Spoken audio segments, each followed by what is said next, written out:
स्वागत सुस्वागत आपण मानकु आउ एको नुआ भिडियो को आजिर भिडियो रे आमे पढिबा ओडिया ऑनर्स थर्ड सेमिस्टर रो कोर पेपर 5 रो यूनिट 1 रे जे रहिछि ओडिया भाषा रो उत्पत्ति और विकास क्रम ए विषय रे आमे माने पढिबा। अवश्य भिडियो टी टिके लंबा होई पारे किंतु प्रथम रु शेष पर्यंत देखो ए विषय रे आपण मानकर आ कोनोसी प्रश्न रहिबो नाही। भिडियो टी भल लागिले शेष रे लाइक करिवे, सब्सक्राइब करिवे, अधिक रु अधिक मात्रा सांग साथी मानकु शेयर करिवे।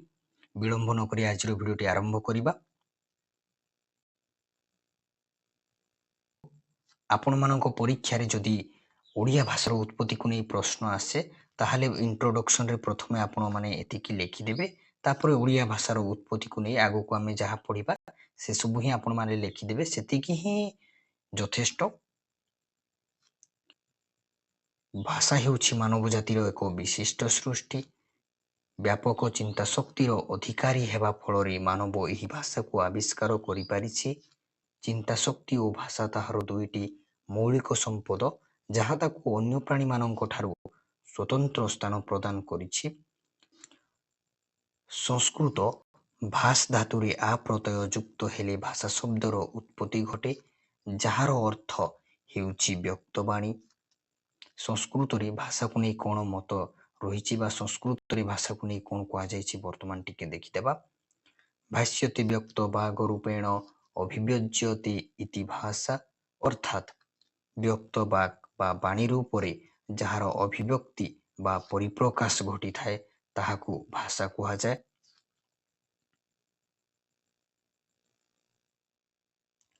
वर्तमान आमे ओडिया भाषार उत्पत्ति संपर्क रे पढिबा। ओडिया भाषार मूल उत्स हेउछि भारतीय आर्य भाषा बा संस्कृत भाषा।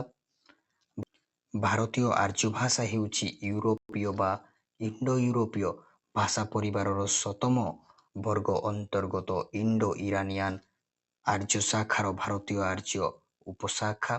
भारतीय आर्य भाषा कालक्रमे तीनोटी स्तर देई गति करिअछि, यथा एक रे हेला प्राचीन भारतीय आर्य भाषा।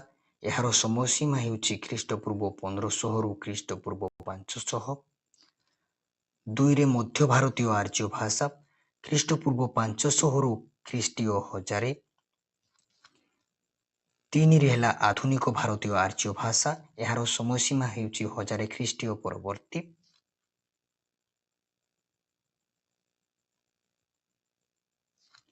प्राचीन भारतीय आर्य भाषार प्रथम पर्याय को वैदिक संस्कृत और परवर्ती पर्याय को लौकिक संस्कृत कहा जाए।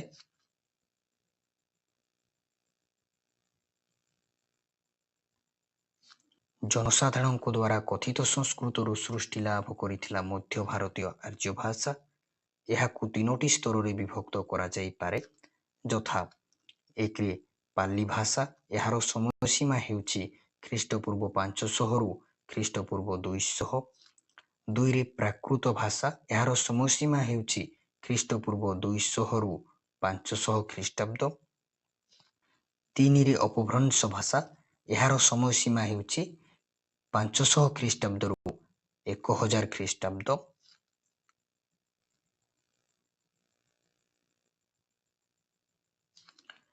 विकास स्थल भेदरी प्राकृत भाषा को मुख्यतः 5 भाग रे विभक्त करा जाइछि, यथा एक रे महाराष्ट्री, दुई रे सौरसेनी, तीन रे मागधी, चार रे पैशाची, 5 रे अर्धमागधी। प्रत्येक प्राकृत शाखारू अनेक अपभ्रंश भाषा सृष्टि लाभ करिथिला। मागधी प्राकृतरू मध्य केतेक अपभ्रंश भाषा उत्पत्ति लाभ करिथिला, यथा पूर्वी, पश्चिमी, उत्तरी, दक्षिणी, मध्यवर्तीनी। पूर्वी मागधी अपभ्रंशरू ओडिया भाषा उत्पत्ति लाभ करिछि।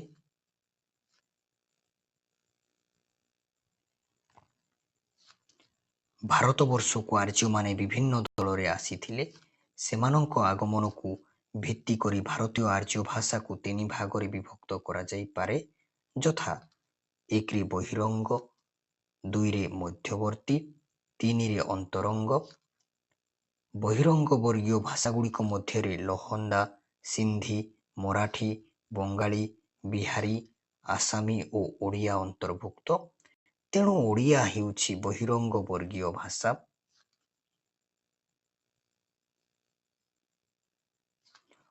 ଔପଭାଷିକ ଓ କାଳକ୍ରମିକ ଇତିହାସ ଦୃଷ୍ଟିରୁ ଓଡ଼ିଆ ଭାଷା ହେଉଛି ପୂର୍ବୀମାଗଧୀ ଅପଭ୍ରଂଶର ଏକ ଉପଶାଖା।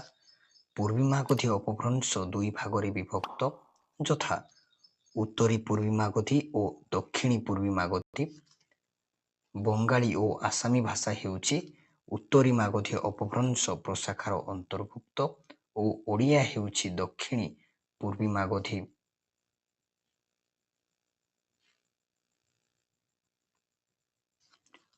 ଅପଭ୍ରଂଶ ପ୍ରଶାଖାର ଅନ୍ତର୍ଭୁକ୍ତ। ଦକ୍ଷିଣୀ ପୂର୍ବୀମାଗଧୀ ଅପଭ୍ରଂଶର ଅନ୍ୟ ନାମ ଓଡ୍ରି ଅପଭ୍ରଂଶ ଥିବାର ବହୁ ପ୍ରମାଣ ଦେଖିବାକୁ ମିଳେ। ଅନୁମିତ ହୁଏ ପୂର୍ବୀମାଗଧୀ ପ୍ରାକୃତ ସହିତ ଅଷ୍ଟ୍ରିକ ଓ ଦ୍ରାବିଡ଼ ଭାଷାର ମିଶ୍ରଣରେ ଖ୍ରୀଷ୍ଟୀୟ ଦ୍ୱିତୀୟ ଶତାବ୍ଦୀ ବେଳକୁ ଓଡ୍ରି ବିଭାଷାର ସୃଷ୍ଟି ହୋଇଥିଲା। ସପ୍ତମ ଶତାବ୍ଦୀ ବେଳକୁ ଏହାର ନାମ ଥିଲା ଓଡ୍ରି ଅପଭ୍ରଂଶ। ଓଡ୍ରି ଅପଭ୍ରଂଶ ପୂର୍ବୀମାଗଧୀ ଅପଭ୍ରଂଶର ଏକ ଶାଖା। ଏଥିରୁ କ୍ରମଶଃ ଆଧୁନିକ ଭାରତୀୟ ଆର୍ଯ୍ୟ ଭାଷା ଓଡ଼ିଆର ସୃଷ୍ଟି।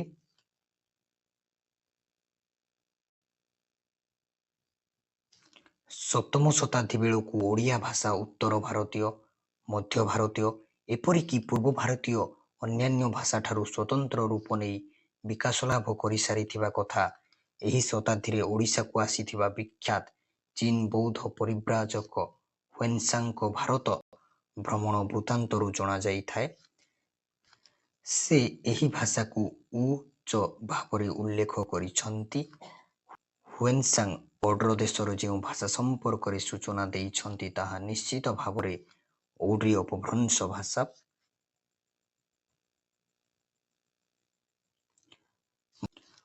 ବର୍ତ୍ତମାନ ଆମେ ଓଡ଼ିଆ ଭାଷାର କ୍ରମ ବିକାଶ ସମ୍ପର୍କରେ ପଢ଼ିବା। ଯଦି ଆପଣମାନଙ୍କ ପରୀକ୍ଷାରେ ଓଡ଼ିଆ ଭାଷାର କ୍ରମ ବିକାଶକୁ ନେଇ ପ୍ରଶ୍ନ ଆସେ ତାହେଲେ ପ୍ରଥମେ ଆପଣମାନେ ଇଣ୍ଟ୍ରୋଡକ୍ସନରେ ପ୍ରାଚୀନ ଓଡ଼ିଆ ଭାଷା ଠାରୁ ଆରମ୍ଭ କରି ଗ୍ରହଣ କରାଯାଇପାରେ ପର୍ଯ୍ୟନ୍ତ ଲେଖିଦେବେ। ତାପରେ ତାର କ୍ରମ ବିକାଶ ଆଗକୁ ଆମେ ଯାହା ପଢ଼ିବା ସେସବୁ ଆପଣମାନେ ଲେଖିଦେବେ। ସେତିକି ହିଁ ଯଥେଷ୍ଟ, ଆଉ ଅଧିକା ଲେଖିବା ଦରକାର ନାହିଁ।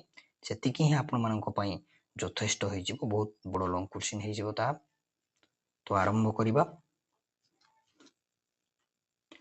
ପ୍ରାଚୀନ ଓଡ଼ିଆ ଭାଷାର କେତେକ ପ୍ରାମାଣିକ ନିଦର୍ଶନ ଷଷ୍ଠ ଶତାବ୍ଦୀରୁ ପଞ୍ଚଦଶ ଶତାବ୍ଦୀ ମଧ୍ୟରେ ଲିଖିତ ଅଭିଲେଖ, ଗଦ୍ୟ ରଚନା ଓ ପଦ୍ୟ ରଚନାରେ ପରିଦୃଷ୍ଟ ହୋଇଥାଏ।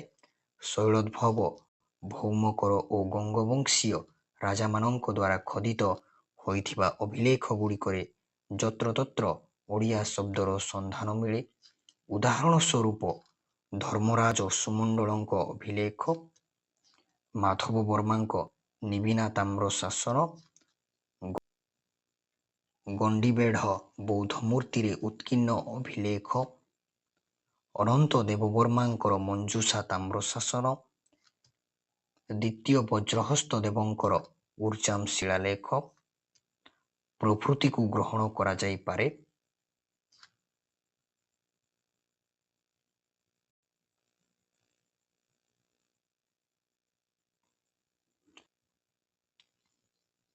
ବର୍ତ୍ତମାନ ପଢ଼ିବା ଅଭିଲେଖରେ ପ୍ରାଚୀନ ଓଡ଼ିଆ ଭାଷା। ମାଧବ ବର୍ମାଙ୍କ ତାମ୍ରଶାସନରେ ବ୍ୟବହୃତ କୁମ୍ଭାର ସଂସ୍କୃତ ହେଲା କୁମ୍ଭକାର। ଅନନ୍ତ ଦେବବର୍ମାଙ୍କ ତାମ୍ରଶାସନରେ ବ୍ୟବହୃତ ଭିତରୁ ସଂସ୍କୃତ ହେଲା ଅଭ୍ୟନ୍ତର।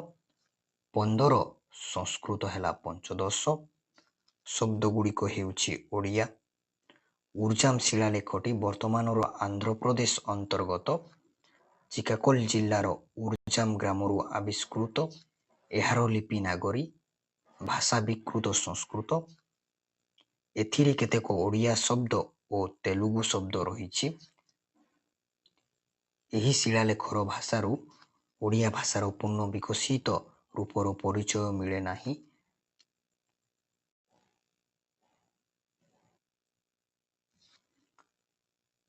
ତଥାପି ଏହା ଏକାଦଶ ଶତାବ୍ଦୀରେ ପ୍ରଚଳିତ କେତେକ ଓଡ଼ିଆ ଶବ୍ଦ ସମ୍ପର୍କରେ ଆମକୁ ସମ୍ୟକ ଧାରଣା ଦେଇଥାଏ।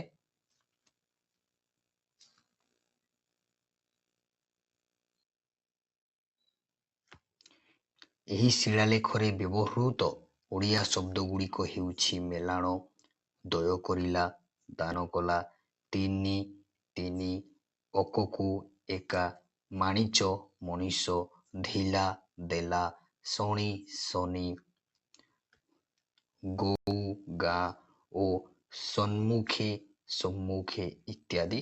ଏହା ଛଡ଼ା ଏଥିରେ ବ୍ୟବହୃତ ସମର, ରିପୁ, ଦର୍ପମର୍ଦ୍ଦନ, ଭୁଜବଳ, ପରାକ୍ରମ, ଗଙ୍ଗା ଅବଲମ୍ବନ, ସ୍ତମ୍ଭ, ଶ୍ରୀମଦ୍ ଅନନ୍ତ ବର୍ମାଦେବ, ବିଜୟ, ରାଜ୍ୟ, ସମ୍ବତ୍ସର, ତୁଳା, ଓଡ଼ିଆ ତୁଳା, ମାସ, ଶୁକ୍ଳପକ୍ଷ, ଦିନ, ପଞ୍ଚମୀ, ବାର, ପଟ୍ଟ, ଭାଗ, ସହସ୍ର, ସୁବର୍ଣ୍ଣଦଣ୍ଡ, ସରସ୍ୱତୀ, ବଲ୍ଲଭ, ଶିଳା, ଲେଖିତ, ଶକାବ୍ଦ ଆଦି ସଂସ୍କୃତ ଶବ୍ଦଗୁଡ଼ିକ ମଧ୍ୟ ଓଡ଼ିଆରେ ତତ୍ସମ ଶବ୍ଦ ରୂପେ ବ୍ୟବହୃତ ହୋଇଥାଏ।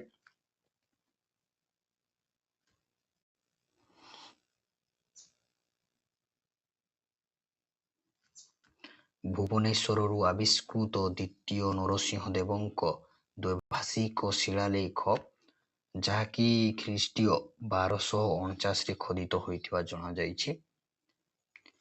ଏହି ଦ୍ୱୈଭାଷିକ ଶିଳାଲେଖ ହେଉଛି ପ୍ରକୃତରେ ପ୍ରାଚୀନତମ ଶିଳାଲେଖ, ଯହିଁରେ ପ୍ରାଚୀନ ଓଡ଼ିଆ ଭାଷାର ଯଥାର୍ଥ ନିଦର୍ଶନ ମିଳିଥାଏ। ଏହାର ଗୋଟିଏ ପାଖରେ ପ୍ରତ୍ନ ଓଡ଼ିଆ ଲିପି ଓ ଅନ୍ୟ ପାଖରେ ତାମିଲ ଲିପି ବ୍ୟବହୃତ। ଏଥିରେ ବ୍ୟବହୃତ ଓଡ଼ିଆ ଶବ୍ଦ ହେଉଛି ବିଜେ, ଶ୍ରାହି, ବାଘମରା, ବାରବାଟୀ, ବନ୍ଧା, କଲା, ମାଢ଼, ଦେଢ଼, ତହୁଁ, ଦେଇ, କଉଡ଼ି, ଧାନ, ସୁନା, କରନ୍ତେ, ଅସି, ହୋଇଲା, ପାଣି, ଢିଲା, ଦେଲା, କରାଇବା, ଏ, ତିନି, ଜମିଲା, ହୋଇ, ଯେତେ, ଏତେକ ଇତ୍ୟାଦି।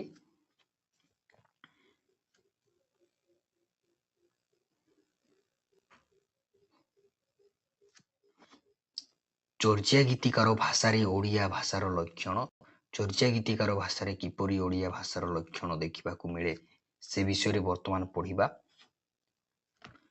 ଚର୍ଯା ଗୀତିକାରେ ଥିବା କିଛି ଓଡ଼ିଆତ୍ୱ ତିନୋଟି ଭିତ୍ତିରେ ପ୍ରମାଣିତ କରାଯାଇପାରେ। ଏକରେ ହେଲା ଧାର୍ମିକ ଭିତ୍ତି। ଚର୍ଯା ଗୀତିକାରେ ଯେଉଁ ବୌଦ୍ଧ ଧର୍ମର ଦର୍ଶନ ପରିବେଶିତ ହୋଇଛି ତାହାର ଉଦ୍ଭବ ଓ ବିକାଶ ଭୂମି ହେଉଛି ଉଡିଆନ୍। ଏହି ଉଡିଆନ୍ ହେଉଛି ଓଡ଼ିଶା। ଦୁଇରେ ଐତିହାସିକ ଭିତ୍ତି। ଚର୍ଯା ଗୀତିକାର ଅନେକ କବି ଓଡ଼ିଶାବାସୀ ଓ ଓଡ଼ିଆ ଭାଷୀ। ଓଡ଼ିଶାର ସାହିତ୍ୟିକ, ସାଂସ୍କୃତିକ, ଧାର୍ମିକ ଓ ସାମାଜିକ ପରିବେଶରେ ସେମାନେ ବର୍ଦ୍ଧିତ ହୋଇଥିଲେ। ତିନିରେ ଭାଷାତାତ୍ତ୍ୱିକ। ଶବ୍ଦଭଣ୍ଡାର ଓ ବ୍ୟାକରଣ ଦୃଷ୍ଟିରୁ ଏହା ପ୍ରାଚୀନ ଓଡ଼ିଆ ଭାଷାର ବହୁ ନିକଟବର୍ତ୍ତୀ।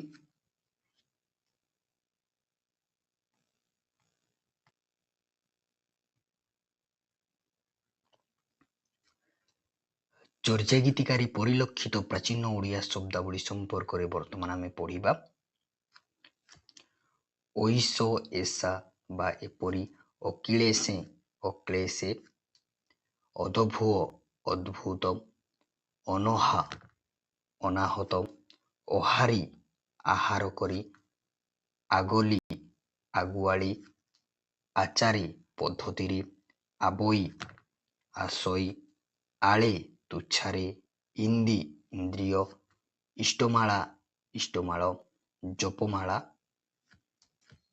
ଉଆରି, ଉପକାରୀ, ଉଆସ, ଉଦାସ, ଉଏଲା, ଉଇଁଲା, ଉଛଳିଲା, ଉଛୁଳିଲା, ଏକେଲି, ଏକେଲା ଇତ୍ୟାଦି।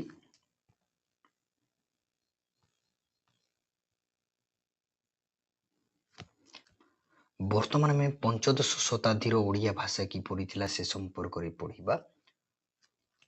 ଓଡ଼ିଆ ଅଭିଲେଖର ଭାଷା ଆଲୋଚନା କଲାବେଳେ ପଞ୍ଚଦଶ ଶତାବ୍ଦୀ ପର୍ଯ୍ୟନ୍ତ ଓଡ଼ିଆ ଭାଷା ବିଭିନ୍ନ ଗଦ୍ୟ ମାଧ୍ୟମରେ କିପରି ବିକାଶ ଲାଭ କରି ଆସିଅଛି ତାହାର ଆଲୋଚନା କରାଯାଇଅଛି।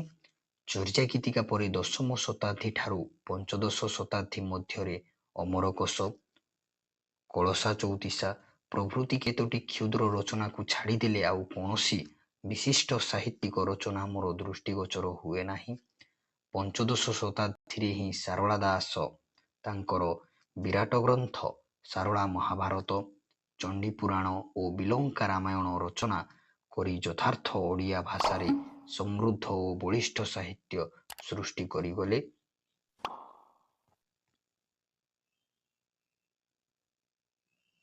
ଡକ୍ଟର ବଂଶୀଧର ମହାନ୍ତି ଯଥାର୍ଥରେ ମତ ଦେଇଛନ୍ତି, ସାରଳା ଦାସଙ୍କ ଭାଷା ହିଁ ଯଥାର୍ଥ ଓଡ଼ିଆ ଭାଷା।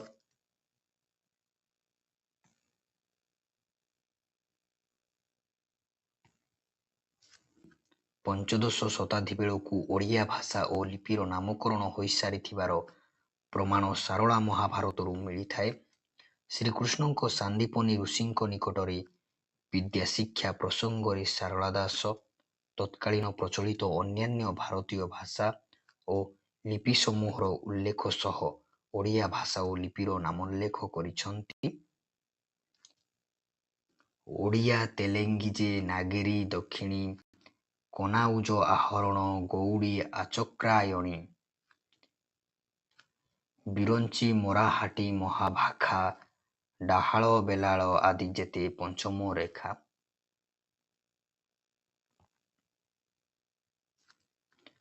ଦକ୍ଷିଣ ମନ୍ଦର କାମେରୀ ଭାରତୀ ଭାଷା ଉଦ୍ଦେଶ୍ୟ ଯେ କଲେକ ଶ୍ରୀପତି ଏକାଦଶ ଅକ୍ଷର ଭାଷା 64 ନବଦିବସୀ ଲେଖନ ବିଦ୍ୟାପତ୍ର ପଟି।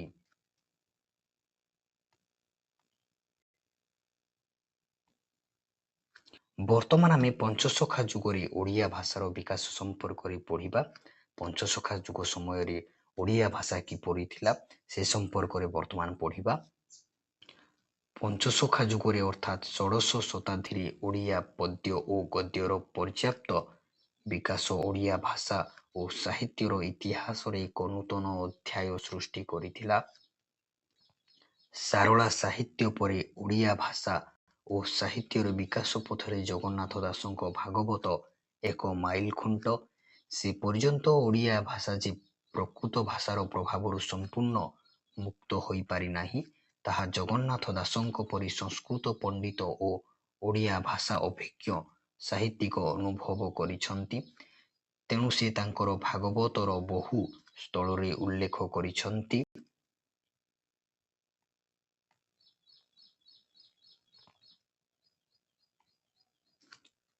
ପ୍ରାକୃତ ବନ୍ଧେ ଭାଗବତ କହଇ ଦାସ ଜଗନ୍ନାଥ ବୋଲଇ ଦାସ ଜଗନ୍ନାଥ ପ୍ରାକୃତ ବନ୍ଧେ ଭାଗବତ। ସେ କଥା ପ୍ରାକୃତି ପ୍ରକାଶ ଆରମ୍ଭେ ଜଗନ୍ନାଥ ଦାସ ବୋଲଇ ଦାସ ଜଗନ୍ନାଥ ପ୍ରାକୃତ ବନ୍ଧେ ଭାଗବତ।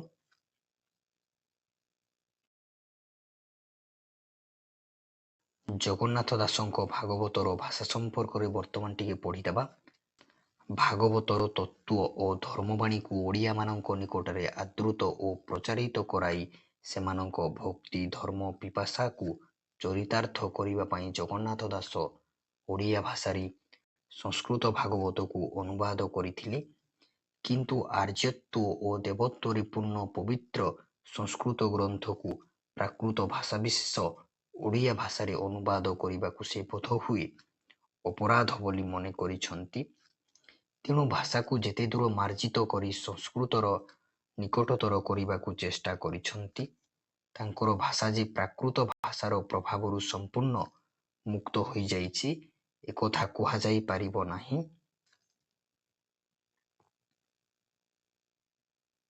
କିନ୍ତୁ ଜଗନ୍ନାଥ ଦାସଙ୍କର ପ୍ରାକୃତ ସାରଳା ଦାସଙ୍କର ପ୍ରାକୃତ ନୁହେଁ।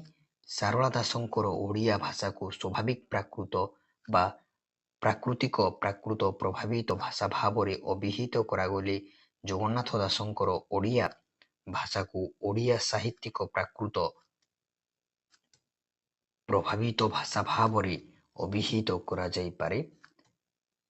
ଏଥିରେ ପ୍ରାକୃତ ପ୍ରଭାବିତ ନିହାତି ଦୁର୍ବୋଧ୍ୟ ପ୍ରାଚୀନ ଶବ୍ଦ ନାହିଁ କି ସଂସ୍କୃତ କଠିନ ଦୃଚାର୍ଯ୍ୟ ତତ୍ସମ ଶବ୍ଦ ନାହିଁ। ଭାଗବତର ଭାଷା ମାର୍ଜିତ ଓ ଏହା ହିଁ ଓଡ଼ିଶାର ଷ୍ଟାଣ୍ଡାର୍ଡ ଓଡ଼ିଆ ଭାଷା ବା ପ୍ରାମାଣିକ ଓଡ଼ିଆ ଭାଷା।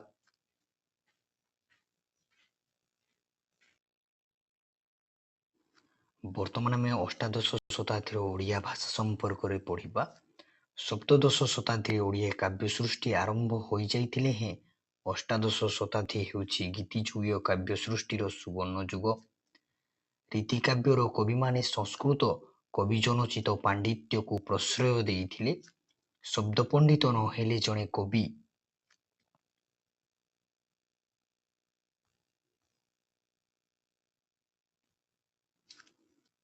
ହୋଇପାରିବ ନାହିଁ। ଏହା ହିଁ ଥିଲା ସେ ସମୟର ଆଦର୍ଶ। ରୀତିଯୁଗର ଶ୍ରେଷ୍ଠ କବି ହେଉଛନ୍ତି ଉପେନ୍ଦ୍ର ଭଞ୍ଜ ଓ ଅନ୍ୟାନ୍ୟ ସ୍ୱନାମଧନ୍ୟ ସାଧକ ହେଉଛନ୍ତି ଦୀନକୃଷ୍ଣ, ଅଭିମନ୍ୟୁ, ଯଦୁମଣି ପ୍ରଭୃତି ଅସଂଖ୍ୟ କବି। ଉପେନ୍ଦ୍ର ଭଞ୍ଜ ଶବ୍ଦ ପାଣ୍ଡିତ୍ୟର ଅହଙ୍କାର ପ୍ରକାଶ କରିବାକୁ ଯାଇ ଲେଖିଛନ୍ତି କହୋଇ ଉପେନ୍ଦ୍ର ଭଞ୍ଜ ମୁଁ ହୋଇଛି ଶବଦ ସାଗର ପାର। ଏହି ଶବ୍ଦ ପାଣ୍ଡିତ୍ୟ ଅର୍ଜନ ପାଇଁ ସେ ବହୁ ପ୍ରସିଦ୍ଧ ସଂସ୍କୃତ ଅଭିଧାନ ଓ କୋଶଗ୍ରନ୍ଥମାନ ଅଧ୍ୟୟନ କରି ଆୟତ୍ତ କରିଥିଲେ। ତାଙ୍କର ଗୀତାଭିଧାନରେ କହିଛନ୍ତି ସେ କଥା। ଗୀତ ଅଭିଧାନ ହୋଇ ସାବଧାନ ଶୁଣ ସୁଜନେ ସନ୍ତୋଷେ ଅମର ତ୍ରିକାଣ୍ଡ ଯାଦବ ଶାଶ୍ୱତ ମେଦିନୀ ବିଶ୍ୱ ପ୍ରକାଶେ। ପ୍ରଚୁର ଶବଦ ଯେତେ ତା କହିବି ଛାଡ଼ି ପ୍ରଚୁର ମାନ।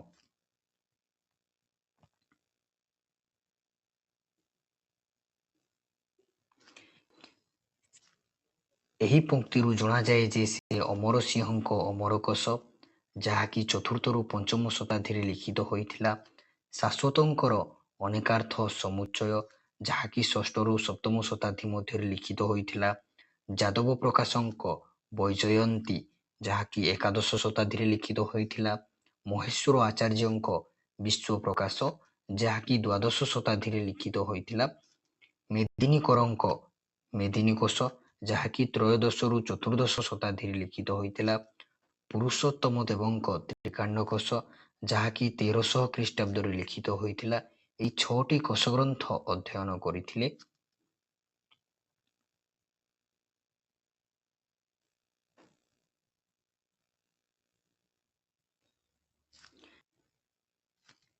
ଏହାଛଡ଼ା ସଂସ୍କୃତ ଷଟକାବ୍ୟ, ପୁରାଣ, ଶାସ୍ତ୍ର, ଇତିହାସ, ଜ୍ୟୋତିଷ, ଆୟୁର୍ବେଦ, ଧନୁର୍ବେଦ, ତନ୍ତ୍ର, ଅଭିଧାନ, ଛାନ୍ଦ, ଅଳଙ୍କାର, ବ୍ୟାକରଣ, କଳାବିଦ୍ୟା, କାମସୂତ୍ର, ଦଣ୍ଡନୀତି, ସ୍ମୃତି, ଦର୍ଶନ, ଭୂଗୋଳ ପ୍ରଭୃତିରେ ମଧ୍ୟ ସେ ପ୍ରବୀଣ ଥିବାର ସତ୍ୟ ତାଙ୍କର ପ୍ରଣୀତ ଗ୍ରନ୍ଥମାନଙ୍କରୁ ସ୍ପଷ୍ଟ ପ୍ରତିପାଦିତ ହୋଇଥାଏ।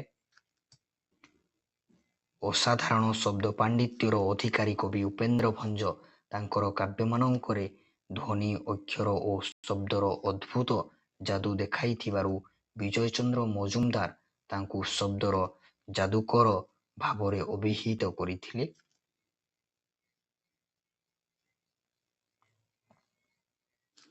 ବୈଦେହୀଶ ବିଳାସ କାବ୍ୟ ଆମୂଳଚୂଳ ବ ଆଦ୍ୟ ଅକ୍ଷର ନିୟମରେ, ସୁଭଦ୍ରା ପରିଣୟ ସ ଆଦ୍ୟ ଅକ୍ଷର ନିୟମରେ, କଳା କୌତୁକ କ ଆଦ୍ୟ ପ୍ରାନ୍ତ ଅକ୍ଷର ନିୟମରେ, ଅବନାରସ ତରଙ୍ଗ ଅବନା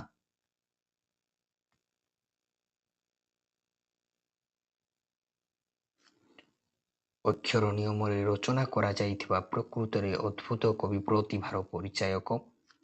ଏହି ଶବ୍ଦର ଯାଦୁ ପ୍ରଦର୍ଶନ ପାଇଁ ସେ ନାନା ପ୍ରକାର ଅନୁପ୍ରାସ, ଯମକ, ଶ୍ଳେଷ, ଅଳଙ୍କାର, ଶୃଙ୍ଖଳା, ସିଂହାବଲୋକନ, ବ୍ୟାଘ୍ରଗତି, ଅନ୍ତର୍ଲିପି, ବହିର୍ଲିପି, ଚ୍ୟୁତାକ୍ଷର, ଦତ୍ତାକ୍ଷର, ଗୋମୂତ୍ର, ଛନ୍ଦ, ଲୋମ, ବିଲୋମ, ମେଷଯୁଦ୍ଧ, ବକ୍ରୋକ୍ତି, ଏକାକ୍ଷର, ନିରଷ୍ଟକ, ଶୈଷ୍ଣବ, ପୁନରୁକ୍ତି, ବଦାଭାସ, ତ୍ରିଭଙ୍ଗୀ, ଅବନା ପ୍ରଭୃତିର ଆଶ୍ରୟ ନେଇଛନ୍ତି।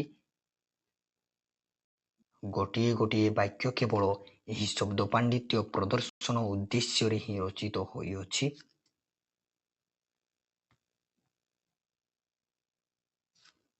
ରୀତିଯୁଗୀୟ କବି ଶବ୍ଦ ଗଠନ ବେଳେ ଏପରି ବିଦଗ୍ଧତା ପ୍ରକାଶ କରିଛି ଯେ ତହିଁରୁ ଏକ ବା ଏକାଧିକ ଅକ୍ଷର କାଟି କାଟି ମଧ୍ୟ ଅର୍ଥଯୁକ୍ତ ପଂକ୍ତି ସୃଷ୍ଟି କରିପାରିଛି। ଏ ଦୃଷ୍ଟିରୁ କୋଟି ବ୍ରହ୍ମାଣ୍ଡ ସୁନ୍ଦରୀର ପଞ୍ଚବିଂଶ ଛାନ୍ଦ ଆଦର୍ଶନୀୟ।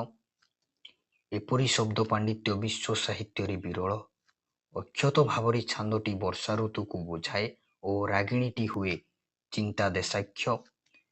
ପ୍ରତ୍ୟେକ ପାଦରୁ ପ୍ରଥମ ଅକ୍ଷର କାଟିଦେଲେ ଛାନ୍ଦଟି ଶୀତ ଋତୁକୁ ବୁଝାଏ ଓ ରାଗିଣୀ ହୁଏ କାଫିକାମଦୀ।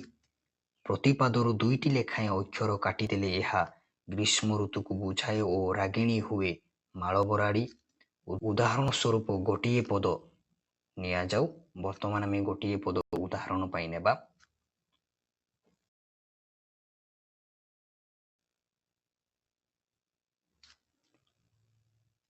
ଆଷାଢ଼ ସଘନ କାଳ ହୋଇ ଉଦୟ, ଅସିତ ପରବଳରୁ ଦର ସମୟ। ଅର୍ଥ ଆଷାଢ଼ ବର୍ଷା ଅସରାର, ସଘନ ନିବିଡ଼ କାଳ ବର୍ଷା ସମୟ, ଉଦିତ ହୋଇ ଅସିତ କୃଷ୍ଣବର୍ଣ୍ଣ, ପ୍ରବଳ ହେବାରୁ ଚତୁର୍ଦ୍ଦିଗ, ଦରସମୟ ଦର୍ଶମୟ ଅମାବାସ୍ୟାମୟ ଦେଖାଗଲା।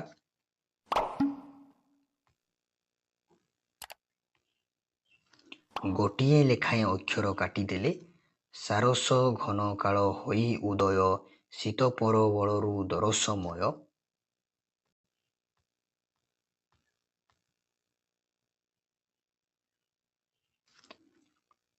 ଅର୍ଥ ସାରସ ପଦ୍ମ, ଘନ ଘ୍ନ ବିନାଶକ, ସମୟ ଶୀତ ଋତୁ, ହୋଇଶୀତ ଶୈତ, ପ୍ରବଳ ହେବାରୁ ଦର, ଶଙ୍ଖ ପରି ବରଫ ପଡ଼ିବାର ସମୟ ଆସିଗଲା। ଦୁଇ ଦୁଇଟି ଅକ୍ଷର କାଟିଦେଲେ ରସଘନ କାଳ ହୋଇ ଉଦୟ, ତପର ବଳରୁ ଦର ସମୟ। ଅର୍ଥ ରସ ଜଳ, ଘନ ଘ୍ନ ବିନାଶକ, ସମୟ ଗ୍ରୀଷ୍ମ ଋତୁ, ଉଦିତ ହୋଇ ତପର ଉତ୍ତାପର ବଳ ପ୍ରାଦୁର୍ଭାବରୁ ଦର ଭୟ ସମୟ ଆସିଗଲା।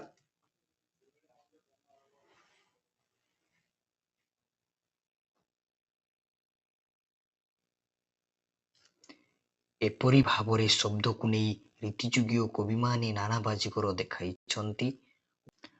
ଉପେନ୍ଦ୍ର ଭଞ୍ଜଙ୍କୁ ଏ ଯୁଗର ଶ୍ରେଷ୍ଠ କବି ଭାବରେ ଗ୍ରହଣ କରାଯାଇ ତାଙ୍କ କାବ୍ୟାବଳୀରୁ ଏ ସମୟର ଭାଷାର ସ୍ୱରୂପ ବିଶ୍ଳେଷଣ କରାଯାଇଥିଲେ ହେଁ ଦୀନକୃଷ୍ଣ, ଅଭିମନ୍ୟୁ, ଯଦୁମଣି ପ୍ରଭୃତି ବହୁ ସଂଖ୍ୟକ କବିଙ୍କ କାବ୍ୟରେ ଏହି ସ୍ୱରୂପ ଲକ୍ଷ୍ୟ କରିବାକୁ ମିଳେ। ଏହି ସମୟରେ କବିମାନେ ସଂସ୍କୃତ ଭାଷାରେ ଅଭିଧାନ, ବ୍ୟାକରଣ, ଅଳଙ୍କାରଶାସ୍ତ୍ର, କାବ୍ୟାଦି ଚର୍ଚ୍ଚା କରି ତାପରେ ଓଡ଼ିଆ କାବ୍ୟ କବିତା ଲେଖିବାକୁ ପ୍ରୟାସୀ ହେବା ଫଳରେ ଏ ସମୟର ଓଡ଼ିଆ ଭାଷା ଅତୀବ କ୍ଳିଷ୍ଟ ଓ ଦୁର୍ବୋଧ୍ୟ ହୋଇ ପଡ଼ିଛି।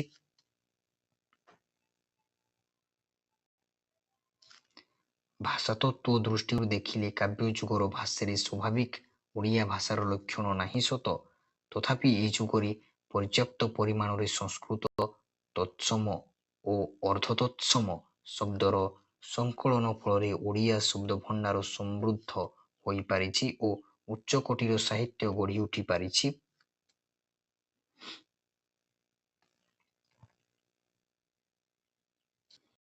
ବର୍ତ୍ତମାନ ଆମେ କାବ୍ୟଯୁଗୋତ୍ତର ଓଡ଼ିଆ ଭାଷା ସମ୍ପର୍କରେ ପଢ଼ିବା। ସଂସ୍କୃତ ସାହିତ୍ୟର ଆଦର୍ଶ ଗ୍ରହଣ କରି ତତ୍ସମ ଶବ୍ଦର ବହୁଳ ପ୍ରୟୋଗରେ କାବ୍ୟଯୁଗର କବିମାନେ ଯେଉଁ କାବ୍ୟ ନିର୍ମାଣ କଲେ ତାହା ଅଳ୍ପ ସଂଖ୍ୟକ ବିଦଗ୍ଧ ପାଠକଙ୍କ ଭିତରେ ହିଁ ସୀମାବଦ୍ଧ ରହିଗଲା ଓ ବିପୁଳ ସଂଖ୍ୟକ ଜନତାଠାରୁ ଦୂରେଇଗଲା। ଅଷ୍ଟାଦଶ ଶତାବ୍ଦୀର ଶେଷ ଭାଗରେ ଓ ଊନବିଂଶ ଶତାବ୍ଦୀର ପ୍ରଥମ ଭାଗରେ କେତେଜଣ ସାହିତ୍ୟିକ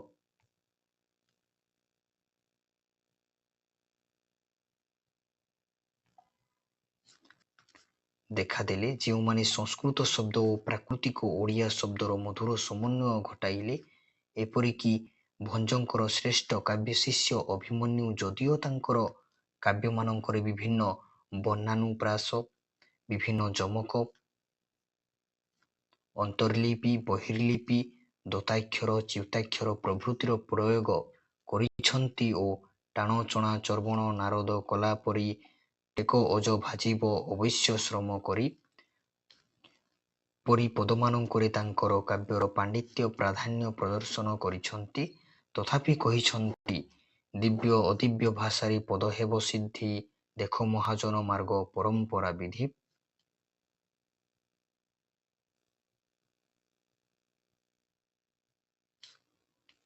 ସେ କେବଳ ଏହା କଥାରେ କହିଦେଇ ନାହାନ୍ତି, ବାସ୍ତବତଃ ପ୍ରଦର୍ଶନ କରିଛନ୍ତି। ତାହାର ଦୃଷ୍ଟାନ୍ତ ହେଉଛି କେବେ କୃଷ୍ଣ କାହା ପୁରେ ପଶନ୍ତି, କେବେ ଗୋପୀ କେଉଁଠାକୁ ଆସନ୍ତି, କି କାହାଠାକୁ ସେ ଦୂତି ପେଶନ୍ତି, କେ କାହାର ଗୁଣପଣ ଘୋଷନ୍ତି। କେ କଣ୍ଟ ଯୋଗୀ ବସନ୍ତି ଯେ, ଆସନ୍ତି ବସନ୍ତି ମିଶନ୍ତି ଭାସନ୍ତି ହସନ୍ତି ରସେ ଭାସନ୍ତି ଯେ।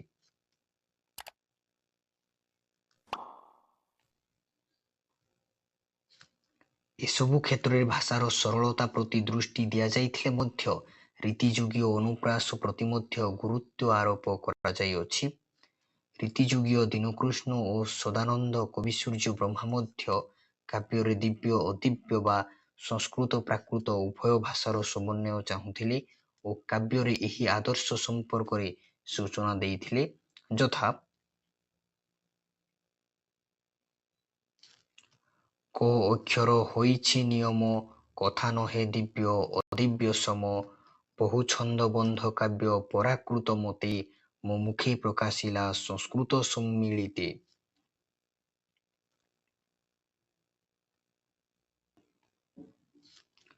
ସଂସ୍କୃତ ଓ ସରଳ ଓଡ଼ିଆ ଶବ୍ଦର ମଧୁର ସମନ୍ୱୟ ଘଟାଇ ଏବଂ ଅଧିକତର ଗଣମୁଖୀ କରାଇ କାବ୍ୟ କବିତା ରଚନା କରିବା କ୍ଷେତ୍ରରେ କବିସୂର୍ଯ୍ୟ ବଳଦେବ ରଥ, ବ୍ରଜନାଥ ବଡ଼ଜେନା, ଭକ୍ତଚରଣ ବନମାଳୀ ଓ ଗୋପାଳକୃଷ୍ଣଙ୍କ ନାମ ସ୍ମରଣୀୟ। ବର୍ତ୍ତମାନ ଆମେ ଊନବିଂଶ ଶତାବ୍ଦୀର ଓଡ଼ିଆ ଭାଷା ସମ୍ପର୍କରେ ପଢ଼ିବା। ଅଷ୍ଟାଦଶ ଶତାବ୍ଦୀ ପର୍ଯ୍ୟନ୍ତ ପ୍ରଚଳିତ ଓଡ଼ିଆ ଭାଷାରେ ସଂସ୍କୃତ, ତତ୍ସମ, ତଦ୍ଭବ, ଦ୍ରାବିଡ଼ ଓ ଆଦିବାସୀ ଶବ୍ଦ ସହ ଆମେ କେତେକ ବିଦେଶୀ ଭାଷାର ଶବ୍ଦ ପ୍ରବେଶ ଲାଭ କରିଥିବାର ଲକ୍ଷ୍ୟ କରୁ। ଏହି ବିଦେଶୀ ଭାଷାଗୁଡ଼ିକ ହେଉଛି ପାରସିକ, ଆରବିକ, ତୁର୍କ ଓ ପର୍ତ୍ତୁଗୀଜ।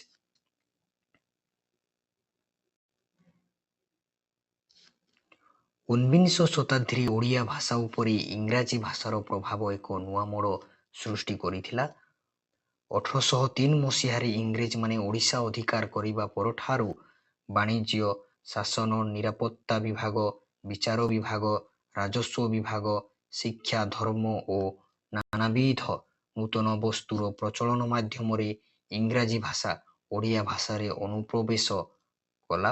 କେବଳ ଶବ୍ଦଗତ ନୁହେଁ, ଧ୍ୱନି ବିଜ୍ଞାନ, ରୂପ ବିଜ୍ଞାନ, ବାକ୍ୟ ବିଜ୍ଞାନ ପ୍ରଭୃତି ବହୁ ଦୃଷ୍ଟିରୁ ଓଡ଼ିଆ ଭାଷାରେ ଇଂରାଜୀ ଭାଷାର ପ୍ରଭାବ ପରିଲକ୍ଷିତ ହେଲା। ଓଡ଼ିଆ ଭାଷାରେ ପ୍ରଚଳିତ ଇଂରାଜୀ ଶବ୍ଦ ଅନ୍ୟୁନ 2000।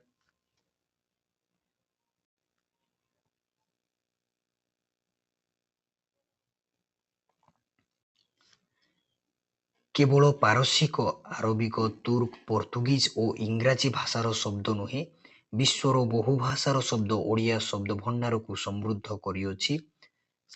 ସେଗୁଡ଼ିକ ମଧ୍ୟରେ ଫରାସୀ, ଓଲନ୍ଦାଜ, ମାଳୟୀ, ଚୈନିକ, Mexico, Greek, German, Latin, Danish, Slav, ଇତାଲୀୟ, ସ୍ପେନୀୟ, ସୁମେରୀୟ, ବାଟାଭିଆନ, ଜାପାନୀ, ତିବ୍ବତୀ, ବର୍ମୀୟ, ରୁଷୀୟ, ମିଶରୀୟ ପ୍ରଭୃତି ଭାଷା ଉଲ୍ଲେଖଯୋଗ୍ୟ।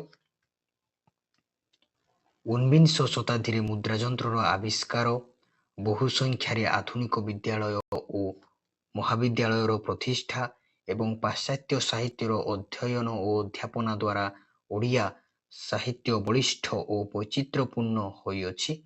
ଏହା ଫଳରେ ଓଡ଼ିଆ ଭାଷାର ବ୍ୟାପକ ବିକାଶ ସାଧିତ ହୋଇଅଛି।